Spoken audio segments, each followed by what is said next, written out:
कहते हैं, आलेख के गुण क्या हैं और आलेख हम कैसे लिख सकते हैं। तो देखते हैं यहाँ पर सार्थक आलेख के निम्नलिखित गुण हैं। ये 9 गुण हैं जो मैं आपको समझाऊंगी और सारे पॉइंट्स को डिस्कस भी करूंगी।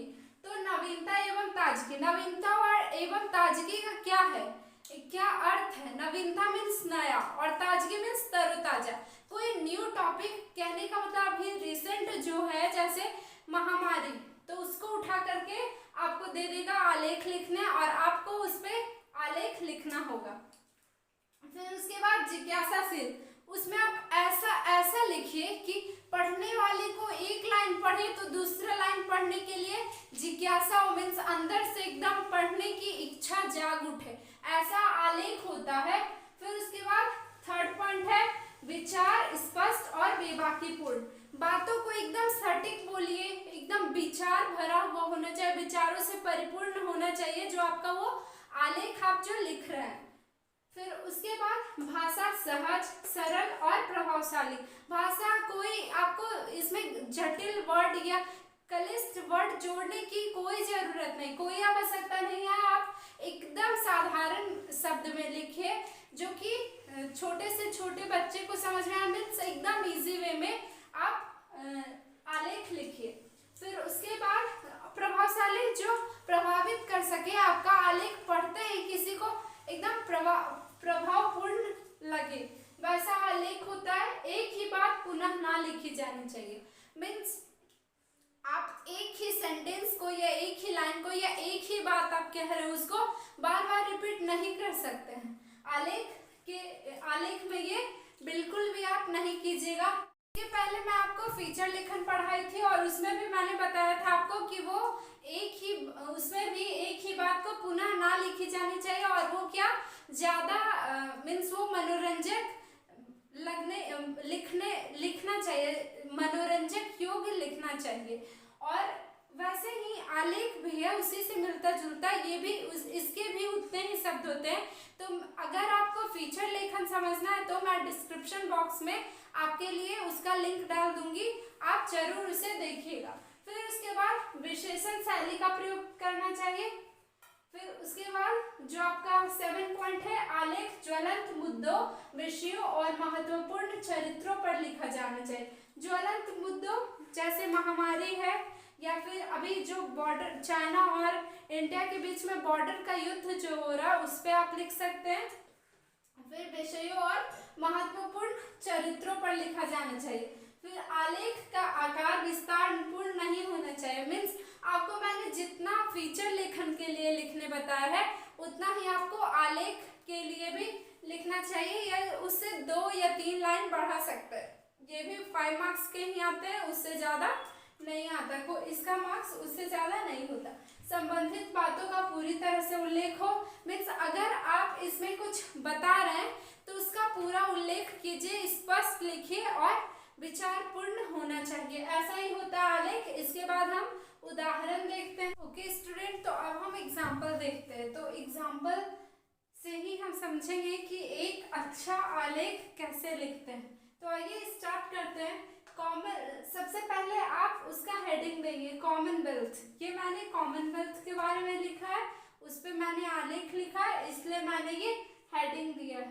तो फिर उसके बाद कॉमनवेल्थ गेम्स यानी वह खेल प्रतियोगिता जिसमें केवल कॉमनवेल्थ देश की टीमें ही हिस्सा लेती है। सबसे पहले तो आपको उसका अर्थ बताना होगा, मीन्स आप जो भी लिखना चाह रहे हैं सबसे पहले आपको अर्थ या उसके बारे में बताना होगा कि ये क्या होता है असल में। तो वही मैंने लिखा है कॉमनवेल्थ गेम्स यानी वह खेल प्रतियोगिता जिसमें केवल कॉमनवेल्थ देश की टीमें ही हिस्सा लेती है। कॉमनवेल्थ के सदस्य वे देश हैं जो कभी ब्रिटिश साम्राज्य के उपनिवेश थे। ये मैंने उसके बारे में बता रही हूँ। इस विशाल संगठन की सबसे खास बात है कि इसके सदस्य देश आपस में एक ऑफिशियल भाषा और कॉमन वैल्यू से जुड़े हुए होते हैं। वो कॉमन वैल्यू क्या होता है अब इसके बारे में बताएंगे। अंग्रेजी इन सभी देशों की ऑफिशियल लैंग्वेज है। जाहिर है एक भाषा के कारण सदस्य देशों की टीमों को घुलने मिलने में ज़्यादा सहूलियत होती है। निश्चित तौर पर इससे एकजुटता बढ़ती है और दुनिया में मित्रता का संदेश पहुंचता है। सबसे पहला पैराग्राफ में मैंने यही लिखा है कि कॉमनवेल्थ है क्या असल में, या उसके बारे में आप सबसे पहले फर्स्ट पैराग्राफ में लिख दीजिएगा। फिर उसके बाद देखिए, कॉमनवेल्थ गेम्स का सबसे पहला प्रस्ताव दिया था। अब इसकी खोज किसने की, ये हम लिख रहे हैं। पहला प्रस्ताव दिया था वर्ष 1891 में ब्रिटिश नागरिक एस्ले कपूर ने। उन्होंने ही एक स्थानीय समाचार पत्र में इस खेल प्रतियोगिता का प्रारंभिक प्रारूप पेश किया था। इसमें कोई जटिल कठिन शब्द नहीं है, इसमें बहुत ही इजी शब्द हैं, जैसे कि आप देख ही रहे हैं कि बहुत इजी वे में आपको ऐसा लिखा गया जो कि बहुत ही आसानी से पढ़कर के ही समझ में आ जाएगा। तो फिर उसके बाद प्रारंभिक प्रारूप पेश किया था। इसके अनुसार यदि कॉमनवेल्थ के सदस्य देश प्रत्येक 4 वर्ष के अंतराल पर इस तरह की खेल प्रतियोगिता का आयोजन करे जो उनकी गुडविल को बढ़ाएगा, ही आपसी एकजुटता में भी खूब इजाफा होगा। फिर क्या था, ब्रिटिश साम्राज्य को कपूर का यह प्रस्ताव बेहद पसंद आया और उसके साथ ही शुरू हो गया खेलों का यह महोत्सव। अब दूसरी पैराग्राफ देखेंगे, हम आगे वाली पैराग्राफ देखते हैं। तो पहली बार कॉमनवेल्थ गेम्स आयोजित करने की कोशिश हुई वर्ष 1911 में। यह अवसर था किंग जॉर्ज पंचम के राज्याभिषेक का। यह एक बड़ा उत्सव था जिसमें अन्य सांस्कृतिक आयोजनों के अलावा इंटर एम्पायर चैंपियनशिप भी संपन्न हुई। इसमें ऑस्ट्रेलिया, कनाडा, साउथ अफ्रीका और यूके की टीमें शामिल हुई थी। इसमें विजेता टीम थी कनाडा, जिसे 2 फीट और 6 इंच की सिल्वर ट्रॉफी से नवाजा गया था। काफी समय तक कॉमनवेल्थ के शुरुआती प्रारूप में कोई बदलाव नहीं हुआ। वर्ष 1928 में जब एम्स्टर्डम ओलंपिक आयोजन हुआ तो फिर ब्रिटिश साम्राज्य ने इसे शुरू करने का निर्णय लिया। हैमिल्टन, ओटेरिया, कनाडा में शुरू हुए पहले कॉमनवेल्थ गेम्स।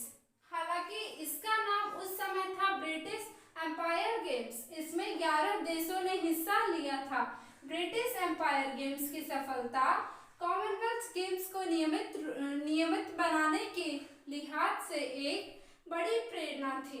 वर्ष 1930 से ही यह प्रत्येक 4 वर्षों के अंतराल पर आयोजित होने लगा। वर्ष 1930 से 1950 तक यह ब्रिटिश एम्पायर गेम्स के नाम से ही जाना जाता था। फिर वर्ष 1966 से 1974 तक इसे ब्रिटिश कॉमनवेल्थ गेम्स के रूप में जाना जाने लगा। इसके 4 वर्ष बाद यानी वर्ष 1978 में यह कॉमनवेल्थ बन गया। तो यही था एक अच्छा आलेख।